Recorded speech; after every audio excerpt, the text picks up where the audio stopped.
Tal como anunciamos al inicio del programa, tenemos el privilegio esta mañana de contar con la participación del doctor Wilfredo Lozano. Él es sociólogo y director del Instituto Nacional de Migraciones. Muy buenos días, doctor. Un placer que esté con nosotros en esta mañana. Buenos días, el placer es mío, Jacqueline. Bueno, doctor, mire, antes que nada, yo sé que hay muchas preguntas porque la migración o las migraciones es un tema de primer nivel en cualquier país del mundo. De hace años, cada día adquiere más importancia el estudio, la comprensión y el fenómeno migratorio que se está dando a nivel mundial. Pero yo quería comenzar la entrevista preguntándole qué está haciendo actualmente el Instituto Nacional de Migraciones. Mira, Jacqueline, el instituto, su función es la de ser el ente estatal que forma los cuadros técnicos, el funcionariado estatal, que tiene que ver con la cuestión migratoria, tanto a nivel de la Dirección General de Migración, Fuerzas Armadas, etc. Nosotros tenemos una escuela que depende del instituto como tal, que es parte del instituto, y ahí se forman esos cuadros. En segundo lugar, el instituto funciona como el lugar donde opera el secretariado del Consejo Nacional de Migración, cuyo secretario es quien te está hablando. Okay. Para ejercer esa labor de secretariado, que en esencia consiste en tener control de la asistencia, y en consecuencia darle idea de que sí se puede hacer cada sesión, hacer las actas, apoyar la gestión del ministro de Interior, que es el presidente del Consejo. ¿Y se reúne ese consejo? No, ese consejo se reúne permanentemente. Okay. En este gobierno se ha reunido 6 o 7 veces. Okay. Pero para terminarte, además de eso, es un centro de investigación. El instituto es el espacio estatal donde se producen los estudios que acompañan la gestión de las políticas migratorias en materia de análisis sobre oferta, sobre demanda de mano de obra, estudios sobre la cuestión migratoria en diversos aspectos educativos, etcétera. Eso se hace en el instituto, pero no solamente en materia de inmigración, sino también en materia de emigración. Se estudia las remesas, todo ese tipo de cosas. Ok, entonces las labores del instituto no solamente son formativas, también son de labor de investigación y de conocer la realidad. Investigación, educación y asistencia técnica al Consejo. Actualmente, ¿cuáles investigaciones está haciendo el instituto alrededor de la migración en la República Dominicana? Nosotros en este momento estamos desarrollando una amplia investigación, analizando la oferta y la demanda de mano de obra inmigrante en los cultivos agrícolas que no van a las exportaciones, sino que se orientan al mercado interno. Nunca se había estudiado esos cultivos. No hay un solo estudio sobre el tema. En este momento sí se están haciendo 3 encuestas sobre inmigración, mano de obra inmigrante en habichuelas, en plátanos y en arroz. Esto es parte de un proyecto más amplio que persigue crear un programa permanente de investigación en materia de oferta-demanda de mano de obra. Pero una de las promesas del gobierno de Luis Abinader, recuerdo que en la campaña decían nacionalizar la mano de obra. Entonces, como que lo que plantea, lo que se está viendo en la realidad, según las investigaciones o lo que usted ha dicho, es que hay necesidad tal vez de importar mano de obra. Yo no te he dicho nada de eso lo estás diciendo tú. Okay. Eso es una interpretación tuya. Es una interpretación lo que yo mía. acabo de decir es que nosotros estamos estudiando la inmigración. No estamos diciendo que necesitamos la inmigración. Esa es otra discusión. Yeah. Ahora, el presidente Abinader, al decir eso, no quiere decir que no estudiemos el fenómeno migratorio. Todo lo contrario. Tenemos que estudiar el fenómeno migratorio. Pero cuando usted dice que se estudian los cultivos, es para ver si hay una necesidad. No los cultivos, estamos estudiando la presencia de la inmigración en esos cultivos, como te lo dije al principio. Entonces, No podemos transformar una cosa si no conocemos la cosa. Eso es, me parece que elemental en cualquier persona medianamente dotado. ¿Eso qué quiere decir? Que necesitamos estudiar la cuestión de la inmigración precisamente para avanzar en el objetivo que ha planteado el presidente, el objetivo de ganar espacio de la mano de obra nacional precisamente en esas áreas. Ahora, no podemos hacer eso a lo loco, eso se hace estudiando. Doctor, somos un país de inmigrantes y de emigrantes. ¿Cuál es la composición actual del país? Si tienen ustedes algunas mediciones en ambos sentidos. No, todo el mundo sabe, hay 2 millones de dominicanos en el exterior que aportan alrededor de 9 mil millones de dólares en remesas a nuestra economía. Hay el último estudio que se hizo sobre la inmigración, hablaba de 700,000 personas entre inmigrantes y descendientes de esos inmigrantes. Yo estimo, eso fue en el 17, yo estimo que a una tasa de crecimiento demográfico de esa población aproximadamente de un 5% acumulativo anual, hoy día tendríamos alrededor de 1 millón de extranjeros y descendientes. ¿Cuáles son los patrones que se vienen dando en la República Dominicana para la inmigración y también para la inmigración? ¿Qué quieres decir tú con los patrones? Es decir, la atracción y vamos a decir la expulsión, las causas que a su entender provocan una y otro fenómeno. El fenómeno migratorio es complejo. La inmigración tiene una orientación diferente a la inmigración. A diferencia de lo que mucha gente piensa, el grueso de la inmigración dominicana no procede de los grupos más pobres del país. Procede de sectores que tienen un cierto nivel... ¿De la emigración? De la emigración. Originalmente se pensaba que quienes emigraban eran campesinos pobres. Los estudios, y no te estoy hablando de un libro, de otro, de toda una tradición de estudios, sobre todo en Estados Unidos, demuestran que no son precisamente los más pobres, aunque no quiere decir que sean ricos, ni tampoco de una clase media abundante de recursos. Primer tema, esa población se orienta sobre todo a Estados Unidos y en los últimos 20 años ha abierto nichos en Europa, sobre todo en España. En el caso de la inmigración es un fenómeno diferente. La composición de la inmigración es muy diversa, aun cuando su concentración fundamental viene de Haití. El grueso de esos inmigrantes son jornaleros, jóvenes, procedentes básicamente de Haití, que son como el 90% del volumen total, y se concentran en nichos laborales muy específicos. En primer lugar, la agricultura, en segundo lugar, las construcciones, en tercer lugar, la actividad informal. En estos dos últimos casos, construcciones y actividad informal, el fenómeno es esencialmente urbano. Es una población pobre, de pocas capacidades educativas, que por lo común se ocupa de oficios que requieren poca calificación, ganan salarios bajos, alrededor del salario mínimo. O sea, son dos flujos de movilidad muy diferentes. En uno se atraviesa la frontera, en otro hay que salir del territorio de la isla.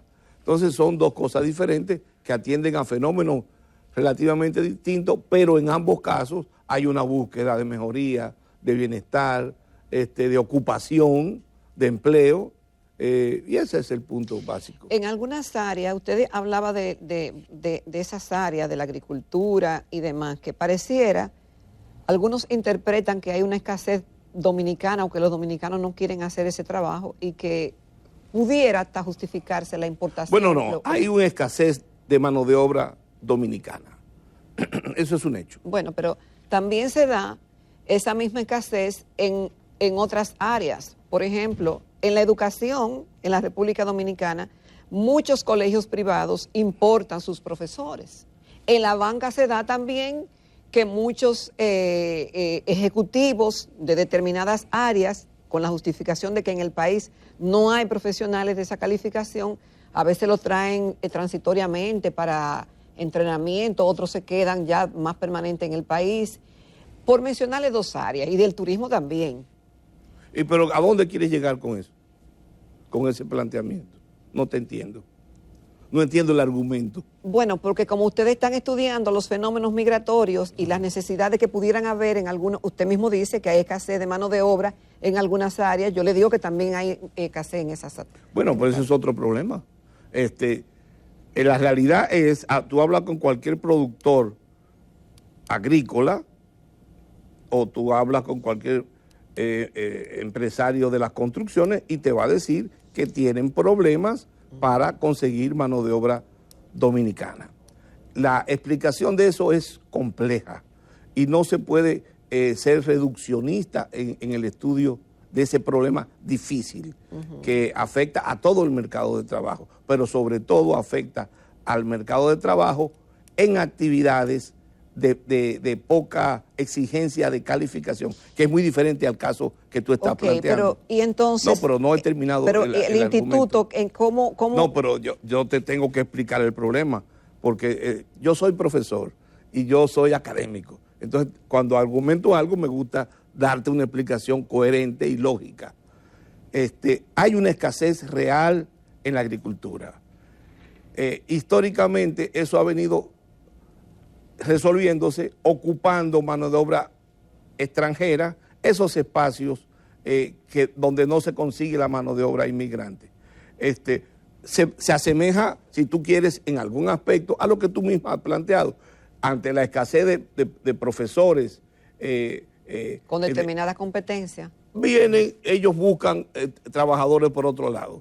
Ahora, el punto es que tenemos esa situación real. A mi criterio, la única manera de nosotros poder avanzar en el camino de abrir espacios más amplios para nuestra mano de obra local que se oriente hacia esas áreas, pasa por elevar la productividad del país y pasa por elevar en consecuencia salarios, para hacer atractivo la mano de obra. Pero aún así hay un fenómeno que nosotros no podemos desestimar y es el siguiente hecho. La población dominicana en los últimos 30, 40 años ha mejorado su situación de vida. El dominicano promedio vive mejor hoy día que hace 30, 40 años. El dominicano se vive envuelto en un mundo, en una economía de servicios y ha encontrado nichos de reproducción donde el apoyo que le dan sus familiares en el extranjero le ayuda mucho a poder seleccionar con más holgura, más tranquilidad, dónde quiere ir a trabajar. Porque no es un indigente, no está urgido de mañana a conseguir 5 pesos para comer. Entonces, ese es un punto importante para nosotros entender esa racionalidad.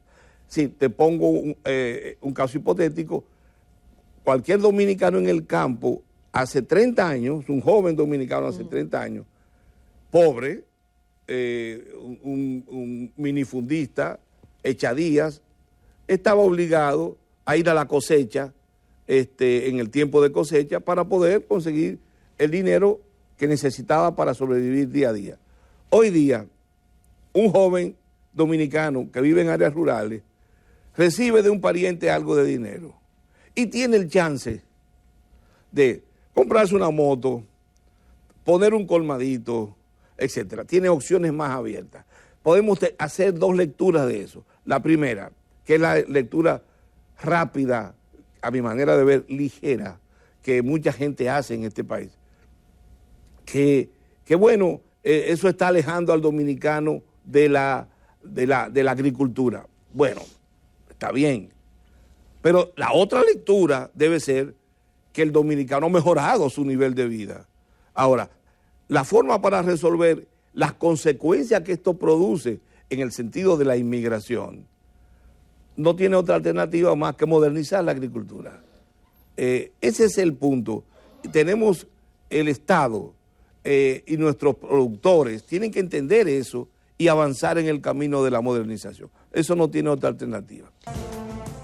Continuamos esta mañana conversando con el doctor Wilfredo Lozano, sociólogo y director del Instituto Nacional de Migraciones. En el pasado segmento, el doctor hablaba de que en nuestros campos existe una necesidad de una mano de obra en la agricultura. El dominicano, según él, que es sociólogo y tiene los elementos para decirlo, ha evolucionado y no hacen las mismas actividades de vida para generar ingresos que hacían antes. Entonces, o en el caso de la agricultura, o se tecnifica, se mecaniza, o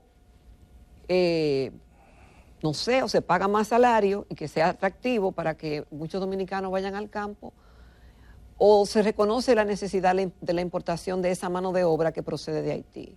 Mi punto es que es una necesidad en la agricultura y en otras áreas que podemos ver de la economía dominicana, donde la presencia de haitianos es bastante, resalta mucho. El tema es que esos dominicanos, esos haitianos, doctor, deben estar aquí con un estatus legal de contratación, un permiso de trabajo, un contrato de trabajo o una situación que sea consona con las leyes dominicanas, con la Constitución, con todo, y que sea transparente. Porque esa necesidad de ninguna forma de esa mano de obra debe justificar a que se dejen entrar indocumentados ilegales. Pero como muchas veces qué bueno que tú has planteado eso. Claro. Qué bueno, porque precisamente el interés del presidente Abinader va por el camino de poner orden en esto que tú acabas de señalar y en el camino que tú precisamente has señalado. Es decir, reconociendo el hecho de que por lo menos un tiempo está esa necesidad de contratar ese tipo de mano de obra, esa contratación la tenemos que hacer ordenada, la tenemos que hacer regulada, la tenemos que hacer en base a las leyes del país. Y eso implica terminar con ese manejo brumoso de importar mano de obra por vías irregulares, por vías ilegales, pero eso supone que tenemos que poner un orden laboral en el campo. El presidente, si la gente se pone a ver lo que está haciendo con calma y lo analiza, ¿qué piensa el presidente? Número uno, el presidente está muy claro que el país necesita definir un esquema de relaciones con Haití colaborativo, respetuoso y soberano en cada lado. Eso lo ha planteado desde el principio de su gobierno y hubo 9 puntos que firmaron Moïse y el presidente en el camino de una nueva relación en base a la cooperación y al respeto mutuo. Lamentablemente la muerte de Moïse y la crisis en Haití ha metido un ruido en ese propósito presidencial claro. Hay un esquema de política hacia Haití coherente. Derivado de eso, hay toda una línea de trabajo en materia de seguridad en la frontera, que es lo más visible, ¿verdad? El presidente está haciendo un esfuerzo muy grande por la modernización fronteriza y en ese esquema viene toda una lógica de apoyo a la frontera, de inversiones en la frontera y naturalmente de seguridad fronteriza. Lo único que se ve en la prensa es lo de la seguridad, pero el presidente también está trabajando en apoyar las comunidades, en las infraestructuras, etcétera. En tercer lugar, el presidente quiere poner orden en el tema de la migración. ¿Y cómo poner ese orden? En primer lugar, tenemos que poner orden en quienes están aquí, que los que estén aquí deben de estar de acuerdo a las leyes que este país exige. Y en ese sentido, el presidente está interesado en impulsar programas de regularización mediante los cuales el empresariado que contrata esa mano de obra dote de contratos a esa población, y a su vez esto dé la base para generar la documentación. ¿Y se ha estado haciendo, Sí, doctor? sí, se está Porque trabajando en eso. había un plazo, creo que vencía a los primeros días de diciembre. Jacqueline, yo no lo puedo decir ahora, no estoy autorizado a decirlo, pero en el Consejo Nacional de Migración se han tomado decisiones en el camino que te estoy diciendo, y yo no creo que pase mucho tiempo sin que esto oficialmente se anuncie. Es decir, hay un esfuerzo gubernamental de ordenamiento de la migración en el camino que te acabo de señalar. Y la novedad del argumento del presidente, que me parece muy novedoso, es que el esfuerzo por la regularización no puede verse solamente en un plano de la documentación legítima, la estadía en base a un documento que le autoriza las autoridades para que esté aquí X tiempo en términos legales. No, sino que también se asegure que esa persona que entra aquí entra para un propósito productivo, claro, para un propósito económico. Que se necesita. Y que además eso lleve al empresario que contrate esa mano de obra a un compromiso formal con ese personal. Con todas sus garantías. Esa es la idea del presidente. Pero eso no está ocurriendo, doctor. No, porque eso está ocurriendo. Siguen denunciándose que siguen entrando haitianos. Que siguen no te preocupes, Jacqueline. Por mucho tiempo, por un tiempo eso seguirán entrando, pero la idea del presidente es esta, y se están tomando las medidas pertinentes e inteligentes en el camino que te he planteado. Ahora, en la frontera hoy día, el control de este fenómeno es mucho mejor que hace 3 años. Ahora, nadie puede negar que hay una porosidad en la frontera, que es un punto clave para entender ese flujo de ingresos ilegal al país. Eso es un hecho.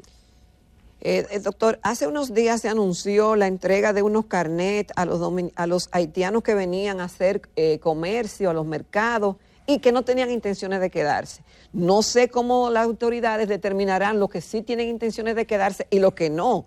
Entonces, se anunció eso, pero se echó para atrás. Déjame explicarte el caso. Se echó para atrás. Si tú me permites, porque yo estoy en los orígenes de todo eso. Ah, bueno, sí, la ley de atribuyen migración, a usted la idea. La ley de migración incorpora la figura del habitante fronterizo e indica la ley que ese habitante fronterizo, en base a procedimientos que hay que establecer, pudiera entrar al país dotado de alguna documentación que le permita en el día desempeñar sus labores que normalmente hace sin papeles, pero ahora hacerla controlado y regulado, y regresar en la tarde a su país. Eso lo dice la ley de migración. Es decir, la idea del habitante fronterizo no es un invento de este gobierno. El habitante fronterizo es una figura de la ley de migración, en consecuencia es una figura constitucional. ¿Qué vamos a ganar con eso, doctor? Ganamos mucho, y es interesante la pregunta. Si tú te pones revísate todos los videos que ustedes tienen sobre la frontera, vas a ver que en la mañana se abre una puerta y entran en masa cantidad de gente y vuelven en el día.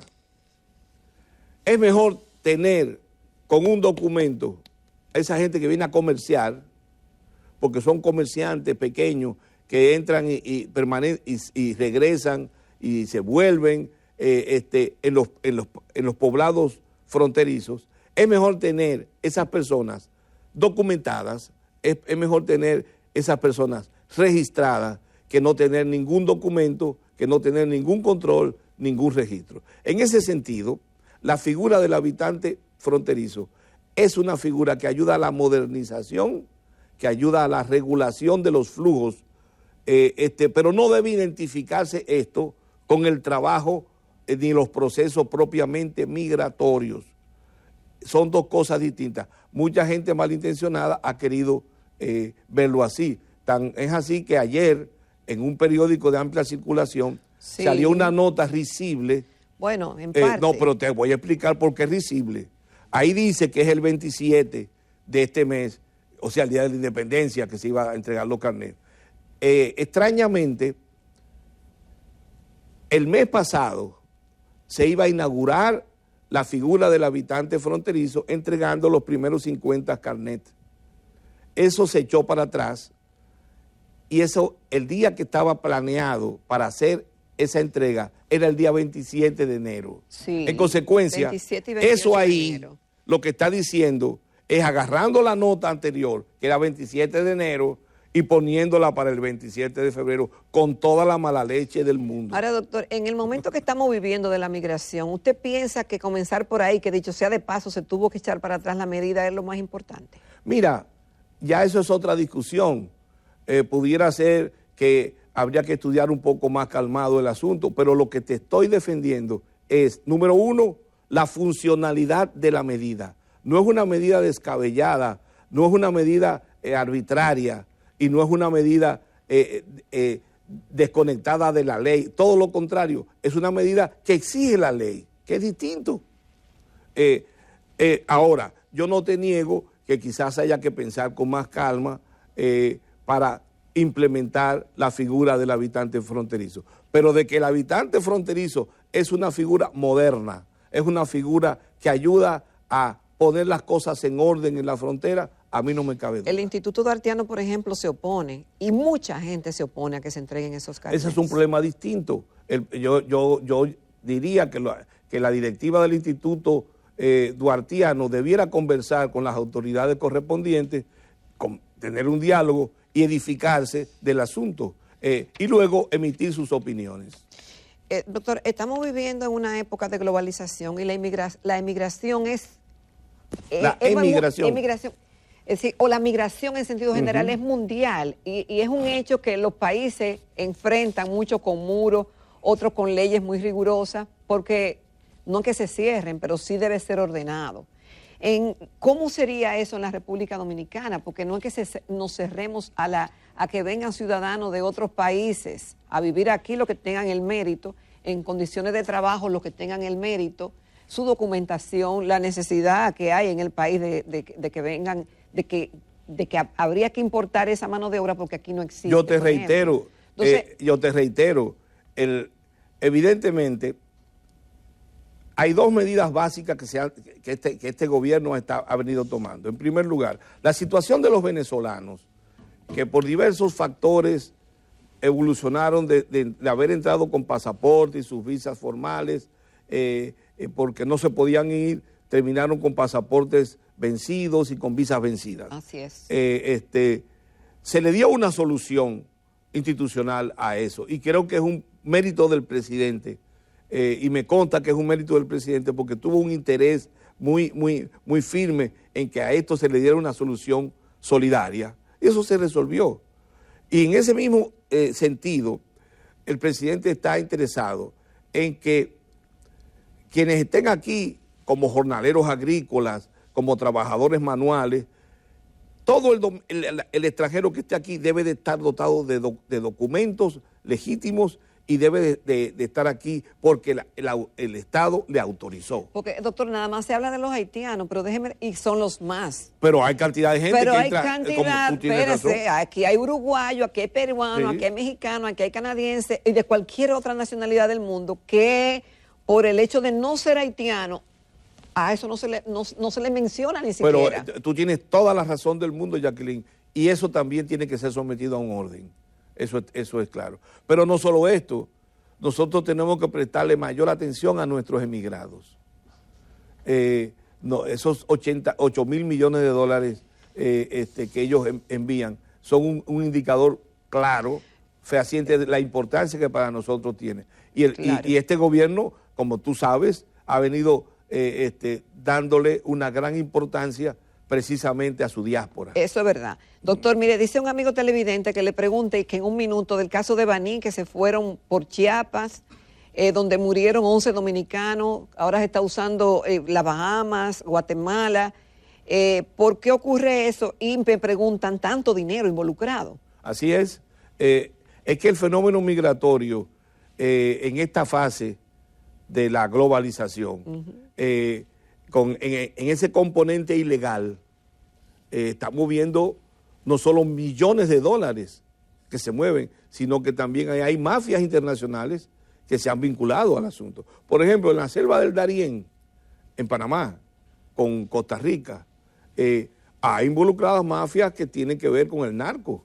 Eso está, el delito transnacional también piensa, también son lógicos, también manejan con destreza el control de territorios. Entonces, en el caso de Baní es un hecho lamentable, pero te revela la presencia, por un lado, de esos, la fuerza que tienen esos mafiosos intermediarios, pero por otro lado te revela también, esta gente no son pobres los que migran, no, son personas con algo de dinero. Claro. Eso es un fenómeno y obliga también a una vigilancia policial en sus departamentos de inteligencia, yo diría que más eficiente.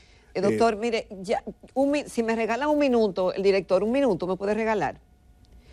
Este tema para mí es sumamente importante. Y fascinante. Y fascinante. Y obviamente que el presidente en escenarios locales e internacionales ha fijado una posición, sobre todo porque hemos sido sistemáticamente atacados por algunas ONG que nos califican de xenófobos, de muchísimas que se maltratan a los haitianos, y hay mucha preocupación y hasta polarización con ese tema.